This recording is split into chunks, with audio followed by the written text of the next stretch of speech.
സാറേ എന്റെ ഷോട്ട് എപ്പോഴാണ് ആദ്യമായിട്ട് അഭിനയിക്കണേ ഒരു ടെൻഷൻ. ഹനാൻഷായെ കൊണ്ടുവന്ന് ഡമ്മിയെ കൊല്ലം നിർത്തിയിരിക്കുന്നു. ഹനാൻഷാ ഇതിൽ ബദിരനും മൂകനോ സംസാരശേഷിയില്ല. ഏതായാലും വേഷം കെട്ടി കൊള്ളാവുന്ന വേഷം കെട്ടാമായിരുന്നു. ഹാഷിർ വന്നപ്പോ ഇങ്ങനെ, പിന്നെ ഹനാൻഷ വന്നാൽ എന്തായിരിക്കും എന്നുള്ളതായിരുന്നു. അതിനോടുള്ള ഒരു പ്രതികരണം എങ്ങനെ? ഒരു പ്രതീക്ഷയില്ല. അത് നമ്മൾ ചെയ്തു, അത് കഴിഞ്ഞു. അതൊക്കെ ഒരു സസ്പെൻസായി നിൽക്കട്ടെ, എന്നാലല്ലേ കാണുമ്പോ ഒരു ഗുമ്മുണ്ടാവും. സാറാണ് ഡയറക്ടർ ഗിരീഷ് പുരി. എനിക്ക് നിന്നെ കൊണ്ടൊരു കാര്യമുണ്ട്. പച്ചാളത്തിന്റെ പടത്തിൽ റഫീഖ് അഭിനയിക്കണം. അയ്യേ, ഞാനൊന്നുമില്ല. പക്ഷെ ഇൻഡസ്ട്രിയിലുള്ള ടോക്ക് അലക്സാമൽ മിടുക്കൻ ഡയറക്ടറാണ്.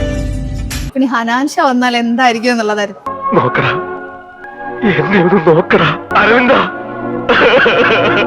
സിനിമ അങ്ങനെ ഒരുപാട് പ്രതീക്ഷകൾക്ക് ശേഷം സിനിമ ഇറങ്ങാൻ പോവാണ്. അപ്പൊ എല്ലാവരും എന്തായാലും 28-ാം തീയതി പോയി കാണണം. പോരാ, പുള്ളിയെ കൊണ്ടൊന്നും പറ്റുന്നില്ല. ചുമ്മാ ആർക്കാനും വേണ്ടി ഓർക്കാനിച്ച് വിട്ട പോലെ ഉണ്ട്. ഒരുപാട് മികച്ച അപ്പൊ ഇന്റെ ആസ്പെക്ടിൽ വെച്ച് നോക്കുമ്പോൾ എനിക്ക് ഏറ്റവും ഇഷ്ടപ്പെട്ട വൺ ഓഫ് ദി ബെസ്റ്റ് മൂവീസിൽ ഒന്നാവും കാട്ടാളൻ എന്നുള്ളതിൽ എനിക്ക് സംശയമല്ല. നമ്പാതീങ്ക. ஃபர்ஸ்ட் லுக் நல்லா இருக்கு, ட்ரெய்லர் நல்லா இருக்குன்னு கூட்டு வந்தானே. நான் தான் சொன்னனே நல்லா இருக்காது.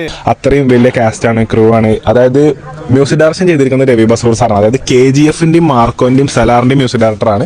പക്ഷെ പടം പൊട്ടും. ഞാനൊരു തന്നെയല്ല, നിങ്ങൾ ഏറെമനയല്ല ആൻസിൻ പറഞ്ഞ കൊണ്ടുവന്നിട്ടും കാര്യമില്ല. പടം നന്നാവണ്ടേ, എഴുത്ത് നന്നാവണ്ടേ. മലയാളത്തിന്റെ ചരിത്രത്തിൽ ഇത്രയും നാറിയൊരു പടം ചില്ലറ പടമല്ല വരാൻ പോണത്. ഇങ്ങനെ പോലെ കെട്ടുകൾ ഉണ്ടാക്കാൻ ഇത്ര വിദഗ്ധം മലപ്പുറം ജില്ലയിൽ വേറെ ഇല്ല. എന്നെ വെച്ചിട്ട് കൂടുതൽ നിങ്ങൾ പ്രതീക്ഷിക്കരുത്. കാരണം വളരെ ചെറിയ ടൈമിൽ ഞാൻ അത് എന്തായാലും എനിക്കെന്തോ വല്ലാത്ത പ്രതീക്ഷ തോന്നുന്നു.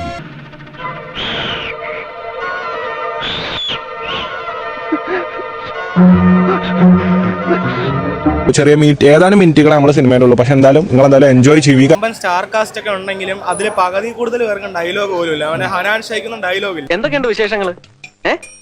ചിറ്റപ്പനവിടെ എന്തേ ജപിച്ച തരടാ കയ്യില്, അതാ മിണ്ടാത്ത. ഫാൻ ബേസിൽ ഒരാളെ വിളിച്ചു കൊടുത്തിട്ട് വെറുതെ ഒരു സീൻ 4-5 സീൻ കൊടുത്ത് ഒരു ഡയലോഗ് പറയിപ്പിക്കണ്ടോ? എന്റെ കുഴപ്പമില്ല, ഇത് നാടകത്തിന്റെ സ്ക്രിപ്റ്റാ.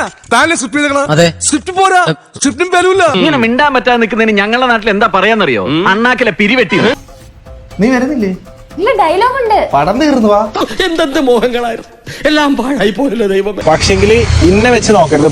പടം ഇതൊരു ആന്റണി വർഗീസ് പെപ്പെ, അല്ലെങ്കിൽ ഒരു രവി ബസൂർ, അല്ലെങ്കിൽ ഒരു പോൾ ജോർജ്, ക്യൂബ്സ് എന്റർടൈൻമെന്റ് സംഭവമായിരിക്കും ഈ പടം എന്നാണ് എനിക്ക് പറയാനുള്ളത്.